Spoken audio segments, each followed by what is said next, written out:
मौर्य काल में राज्य पद्धति। एक ओर मौर्यों ने पहली बार राज्य के सुसंगठित प्रशासन तंत्र का निर्माण किया, जो साम्राज्य के केंद्रीय भाग में सक्रिय था, और दूसरी ओर उनके साम्राज्य विस्तार ने व्यापार और धर्म प्रचार के द्वार खोल दिए।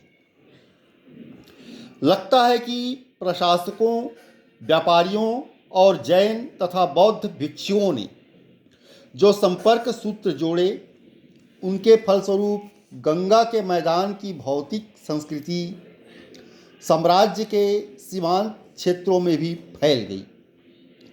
गंगा मैदान की इस नई भौतिक संस्कृति के आधार थे लोहे का प्रचुर प्रयोग, आहत मुद्राओं की बहुतायत, उत्तरी काला पालिशदार मृदभांड नाम से प्रसिद्ध मिट्टी के बर्तनों की भरमार, पकी ईंटों और घेरदार कुओं का प्रचलन, और सबसे ऊपर पूर्वोत्तर भारत में नगरों का उदय।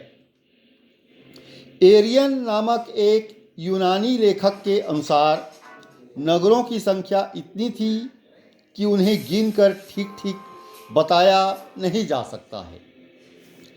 इस प्रकार देखते हैं कि गंगा के मैदानों में भौतिक संस्कृति मौर्य काल में बड़ी ही तेजी से विकसित हुई। दक्षिण बिहार में लौह अयस्क आसानी से उपलब्ध था, अतः लोहे के उपकरणों का प्रयोग खूब बढ़ा। इसी काल में मूठ वाली कुल्हाड़ियों, हंसिए और संभवतः फाल भी प्रचलित हुए। शस्त्रास्त्रों पर तो राज्य का एकाधिकार था, पर लोहे के अन्य औजार का प्रयोग किसी वर्ग में सीमित नहीं था।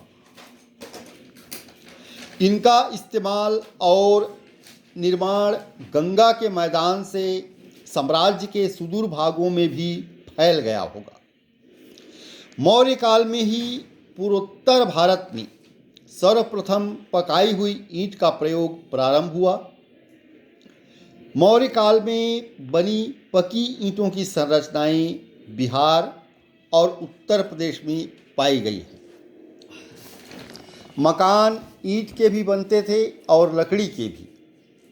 प्राचीन काल में घने पेड़ पौधों की बहुतायत के कारण इमारती लकड़ी खूब उपलब्ध थी। मेगास्थनीज ने मौर्य राजधानी पाटलिपुत्र में बने लकड़ी के भवनों का उल्लेख किया है। खुदाई से मालूम होता है कि लकड़ी के लट्ठों का प्रयोग बाढ़ और बाहरी आक्रमण से बचाव के लिए एक महत्वपूर्ण रक्षा बांध बनाने में किया गया था।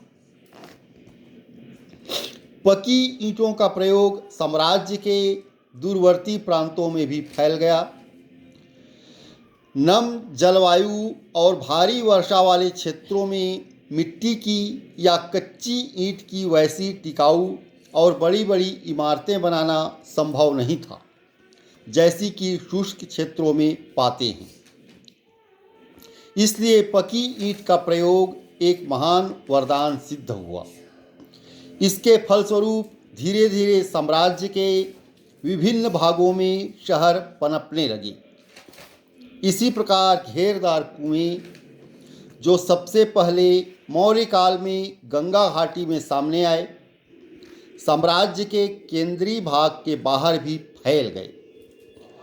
चूंकि घेरदार कुओं से लोगों को घरेलू काम के लिए पानी मिल जाता था, इसलिए यह आवश्यक नहीं रहा कि बस्तियां नदी के किनारे ही हों।